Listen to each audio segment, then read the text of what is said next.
Hi friends, நம்ம வாழ்க்கையில நம்ம கர்த்தருக்காக இதை செய்யறோம் அதை செய்யறோம், நான் இப்படி ஊழியம் பண்ணணும், நான் அப்படி வாழணும்னு நினைக்கிறோம். ஆனா உங்களுக்கு முன்பாக நான் ஒரு கேள்வி வைக்கிறேன்.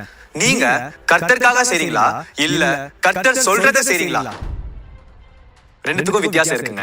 ஏன்னா மத்திய 7:21 பிரகாரம் பிதாவின் சித்தத்தை யாரு செய்யறாங்களோ அவங்க தான் பரலோக ராஜ்யத்துல பிரவேசிக்க முடியும். ஆனா அதுக்கு அடுத்த வசனத்திலேயே கர்த்தாவே கர்த்தாவே உங்க நாமத்தினால நாங்க தீர்க்கதரிசனம் சொன்னோமே, உங்க நாமத்தினால நாங்க பிசாசுகளை ஓட்டணுமே, உங்க நாமத்தினால நாங்க அற்புதங்கள் செய்தோம் அப்படின்னு சொன்னா கூட அவர் உங்களை ஏத்துக்க மாட்டாரு.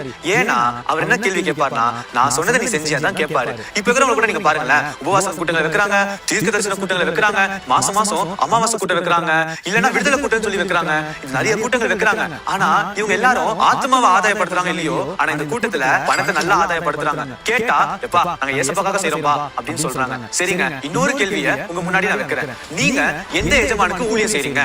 மத்தேயு 6:24 பிரகாரம்